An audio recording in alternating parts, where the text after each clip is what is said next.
Fala galera, bem-vindos a mais um vídeo aqui do canal Filho de Peixe. Muito prazer, eu sou André Siqueira e nesta sexta-feira, se é véspera de jogo, é claro que a gente vem com o nosso vídeo de pré-jogo para Santos e Mirassol, melhor dizendo, Mirassol e Santos. A bola rola neste sábado a partir das 6h30 da tarde ou da noite, se você preferir, no Maião, que é o nome como é conhecido popularmente o estádio do Mirassol, o estádio José Maria Campos Maia.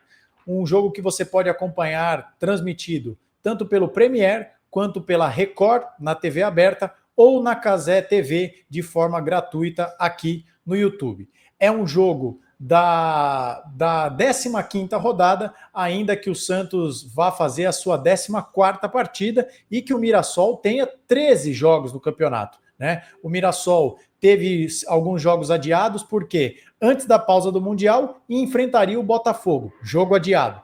Pós-volta do Mundial, enfrentaria o Fluminense, jogo também adiado. E vejam só vocês como a campanha do Mirassol é bastante digna. Mesmo com 2 jogos a menos, o Mirassol é o 11º colocado.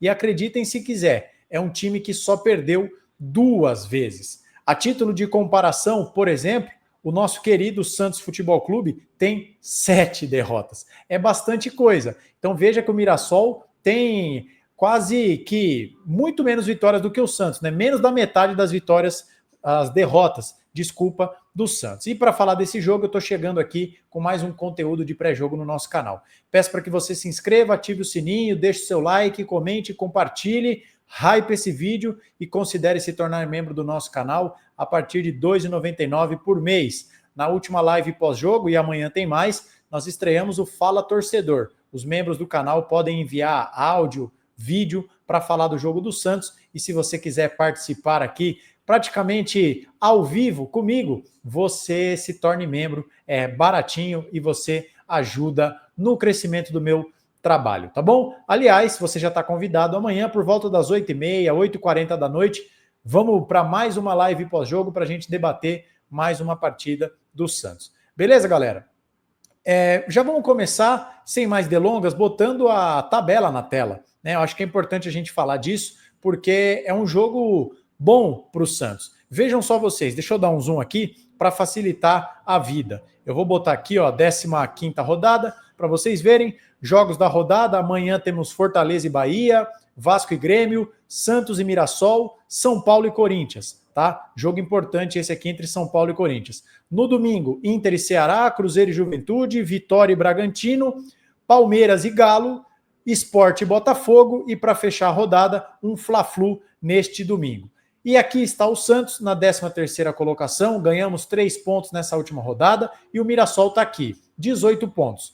Por mais que o Santos não alcance o Mirassol, né, se o Santos vencer vai para 17, esse eu considero sim um jogo de 6 pontos, aquele famoso jogo de 6 pontos, porque o Santos, além de somar 3 pontos que seriam fundamentais, o Santos ainda impediria o Mirassol de desgarrar. Já pensou? O Mirassol chegar a 21 pontos, abriria 7 do Santos. Seria um número desconfortável para nós, para a equipe do Kleber Xavier. E também, em razão da dificuldade dos jogos dos nossos adversários, o Santos tem uma chance de ouro de chegar ali a abrir mais vantagem para a zona de rebaixamento. Como vocês podem perceber, o Vitória, ainda que jogue dentro de casa, enfrenta um Bragantino que está na 3ª colocação. Quem mais aqui? O São Paulo tem um clássico dificílimo contra o Corinthians, um São Paulo bastante pressionado. O Internacional joga em casa, mas enfrenta um Ceará que também tem uma campanha boa, em que pese o fato do Ceará na verdade, o Ceará ganhou o último jogo, né? Vocês me desculpem, eu ia falar besteira. O Juventude, que ganhou do Sport no último jogo, tem 11 pontos, e se o Santos perder, o Juventude pode encostar, o Juventude enfrenta nada mais, nada menos do que o líder do campeonato, o Cruzeiro. Ou seja, gente, em resumo, o Santos tem uma oportunidade grande de somar pontos, abrindo vantagem, uma vantagem ainda maior para a zona de rebaixamento. Essa vantagem hoje é de 2 pontos, lembrando que o Santos tem um jogo a menos em relação ao Vitória, por exemplo, em relação ao próprio São Paulo, então eu acho que o Santos não pode perder essa oportunidade. E pensando na vitória, o técnico Kleber Xavier deve fazer apenas uma mudança no time titular. Rollaser, que cumpriu suspensão contra o Flamengo, está de volta. No lugar de quem ele joga? Eu vou te mostrar no campinho já já. E o Mirassol deve manter a base da equipe que foi ao Allianz Parque na última rodada e empatou com o Palmeiras. O Mirassol, gente, já fazendo aqui iniciando a análise mais detalhada do Mirassol, como joga esse time do Rafael Guanais? Aliás, é importante que seja dito, que trabalho fantástico faz o Rafael Guanais e que trabalho maravilhoso faz o Clube Mirassol. É um time com orçamento modesto, mas com uma infraestrutura moderníssima, mesmo com esse orçamento limitado, dá boas condições para os seus profissionais, tanto para o seu treinador quanto para os jogadores, e mesmo tendo 2 jogos a menos, o Mirassol, que para muita gente seria rebaixado de volta para a segunda divisão na última colocação, está ali quase na primeira página da tabela. Então o trabalho do Mirassol é de tirar o chapéu e a gente tem que reconhecer. E quais são as principais características desse time do Mirassol? Primeiro que é um time difícil de ser batido. É um time osso duro de roer. Nessas partidas, até aqui no Campeonato Brasileiro, o Mirassol só tem 2 derrotas. E sabem para quem o Mirassol perdeu? Para o Cruzeiro, líder do campeonato, lá no comecinho, 7ª rodada, se eu não estiver equivocado, e perdeu também do Bragantino, que é o 3º colocado. E contra o Bragantino, o jogo estava 0-0 até os 48 do segundo tempo. O Mirassol, por exemplo, foi ao Morumbi ganhar do São Paulo por 2-0. Então é uma equipe que é difícil de ser batida. São 4 vitórias, 6 empates e 2 derrotas. 18 gols feitos, 13 gols sofridos e 5 gols de saldo. E o Mirassol não perde as 5 rodadas no Campeonato Brasileiro. São 3 vitórias e 2 empates. São 5 jogos de invencibilidade. Por outro lado, o Santos também tem um retrospecto relativamente positivo. Ou melhor, é bastante positivo. Nas últimas 4 rodadas, o Santos tem 3 vitórias. Está vindo de 2 vitórias consecutivas. Ganhar agora representaria uma 3ª vitória consecutiva do Santos. E o Mirassol também é conhecido por um time que se posta bem na defesa, tem uma saída para contra-ataque muito boa e, principalmente, esse eu destacaria, é mais um teste para o time do Santos, uma bola parada do Mirassol que resolve jogos. Basta você ver o tipo de gol que o Mirassol fez contra o Palmeiras, uma falta no meio de campo praticamente, cruzada no segundo pau, o zagueiro João Vitor, é o nome dele, se eu não estiver equivocado, dá de cabeça, ela corre para o centro da área e o atacante Francisco da Costa, que foi recém-contratado pelo Mirassol, uma boa contratação, um jogador pouco conhecido no Brasil, mas que rodou aí alguns clubes do futebol sul-americano, fez o gol logo na sua estreia, ele que foi inscrito às pressas. Então é um time que tem uma bola parada muito boa, falta, pênalti, quase sempre essas cobranças feitas pelo Reinaldo, o famoso King Naldo. Bora para o campinho, porque eu acho que vamos explicar como que o Santos, desculpe, eu confundi o Palmeiras, porque o Palmeiras jogou com o Mirassol na última rodada, tá? Eu vou botar aqui na tela para vocês as prováveis escalações. Então tá aí para vocês, olha só. O Santos deve ter apenas uma troca. Respondendo à pergunta, sai David Washington, entra Rollaser. Portanto, a escalação deve ter Brazão, Escobar, João Basso, Luan Pérez e Souza, Rincon, Zé Rafael e Rollaser, Guilherme, Barreal e Neymar. Foi esse time que treinou nesta sexta-feira lá em Santos. O Mirassol, por sua vez, tem algumas possibilidades, mas um time provável deve ter o seguinte: Walter, ex-Corinthians, Lucas Ramon, João Vitor, James Ribeiro e Reinaldo, o King Naldo. A primeira dúvida, Neto Moura ou José Aldo? Um tripé de meio de campo, Danielzinho, capitão do time, ótimo jogador, o Santos já tentou contratá-lo, seria um jogador interessante de ver aqui na Vila Belmiro, e o Iago Felipe, ex-Fluminense, ex-Bahia.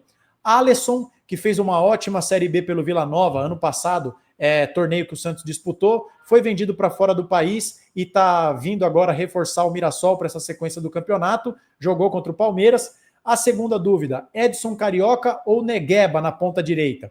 O Edson Carioca começou o jogo contra o Palmeiras e o Negueba entrou no decorrer da partida. E na frente o Gabriel, ex-Bahia, ex-Flamengo também, um jogador bastante experiente, canhotinho, bom de bola. e aí vocês vejam algumas coincidências, alguns aspectos semelhantes entre as duas equipes. O Mirassol contra o Palmeiras jogou sem centroavante. O Gabriel é um meio-campista que circula bastante, ele abre espaço. O Edson Carioca já jogou por dentro no Campeonato Brasileiro, mas é um jogador que tem feito esse corredor, e então isso é uma semelhança entre as duas equipes. O Gabriel flutua para gerar espaço e o Neymar claramente vai fazer o mesmo contra o Mirassol. O Mirassol marca numa espécie de 4-4-2, o Danielzinho, eu vou limpar aqui o campinho, eu vou tirar o José Aldo e vou tirar o Negueba, só para representar uma coisa para vocês. Vamos montar aqui a linha de defesa do Mirassol, o Edson Carioca baixa aqui, né? Vamos fazer essa simulação, o Alisson baixa aqui também, o Danielzinho fica alinhado com o querido Neto Moura, e aí o Gabriel fica aqui com o Iago Felipe. O Santos, como é que o Santos pode atacar, como está no título desse vídeo, como é que o Santos pode ganhar do Mirassol? Tendo o Neymar como falso 9, o Santos precisa respeitar dois princípios, eu diria. Movimentação, na verdade são três. A movimentação, que, na minha opinião, em se movimentando bastante, o Santos vai promover a atração dos marcadores do Mirassol, e aí, promovendo essa atração numa cadeia de fatos que se entrelaçam e se correlacionam, atacar o espaço. Para mim, são esses três princípios que o Santos tem que fazer no jogo contra o Mirassol. Movimentação, para tirar o Mirassol da zona de conforto. Acredito sim que mesmo jogando em casa, o Mirassol vai dar a bola para o Santos. Então, se movimentando, atrair o marcador do Mirassol e atraindo os marcadores do Mirassol, atacando o espaço. Por quê, gente? Deixa eu abrir um parênteses aqui. Como o Santos jogou quarta e já joga sábado, e aí eu tive pouco tempo para estudar profundamente o Mirassol, para esse jogo eu não consegui fazer aquele vídeo com trechos de partidas do Mirassol. Mas pelo pouco tempo que eu tive para estudar, eu percebo que o Mirassol, ainda que seja um time defensivamente bastante sólido, tem uma questão. Ele deixa espaço entre linhas, principalmente entre a linha de meio de campo e a linha de defesa. E se o Mirassol sofre com isso, é fundamental que o Neymar não fique fixo, dando a referência para um dos zagueiros, ele saia para se movimentar, e aí buscando as costas do Danielzinho, as costas do Neto Moura, eventualmente invertendo com o Rollaser, né, na armação. Ora o Rollaser passa para o Neymar, ora o Neymar passa para o Rollaser, ou para o Guilherme, ou para o Barreal. E é a partir dessa movimentação do Neymar que nós começamos essa cadeia de fatos que podem se correlacionar. Porque, gente, vocês acham que se o Neymar receber essa bola aqui nas costas de um dos volantes, os zagueiros do Mirassol vão ficar plantados? Não vão. Então o Neymar, saindo da área, ele atrai a marcação de um zagueiro. E aí toda ação gera uma reação. Quando o zagueiro sai, o Barreal pode infiltrar. Sendo do outro lado, saiu o João Vitor, o Guilherme pode infiltrar.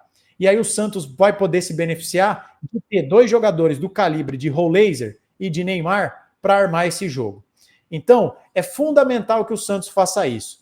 E já que o Mirassol acaba deixando certo espaço entre linhas, eu sugeriria ao treinador do Santos, Kleber Xavier, que a orientação pelo lado esquerdo do Santos, que é mais forte, seja pela qualidade do Guilherme, seja pelo potencial do Souza, que fez um jogo fantástico contra o Flamengo, para mim o segundo melhor em campo ao lado do Neymar, e seja pelo fato do Santos ter um lado direito com menos força ofensiva, porque o Escobar joga pela direita, mas é canhoto, e o Barreal não foi, por exemplo, tão efetivo, não foi tão produtivo contra o Flamengo pelo lado direito, já que o lado esquerdo do Santos é o lado mais forte, que a orientação seja a seguinte: Guilherme, vem por dentro,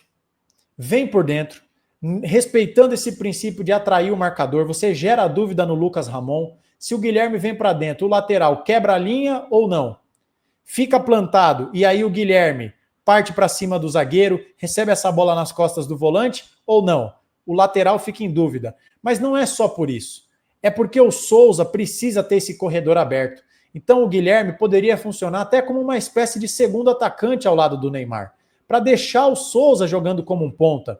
Luan Pérez fica por aqui, o João Basso pode ficar aqui com o Rincon fazendo essa saída de bola, né? O Escobar ficar mais preso, essa saída de 3, bola no Zé Rafael, um 3-2-5, né? 3-2-5, Rollaser armando o jogo por aqui, deixa o corredor para o Souza. E aí, quando o Souza chegar na linha de fundo, outra característica marcante do time do Mirassol, que o Santos pode se aproveitar, é um time que, quando essa bola chega no último terço, a linha de zaga acaba afundando para proteger a área, mas nem sempre a segunda linha vem junto, principalmente dos volantes. E aí acaba sobrando esse espaço. Então, já que o ataque do Santos já não é tão grande assim, o Neymar não é tão grande, o Barreal não é tão grande, o Rollaser também não é tão grande e não tem cacuete de cabeceador, ao invés de ser aquela bola chuveirada no segundo pau, o Santos pode fazer aquele cruzamento rasteiro, né?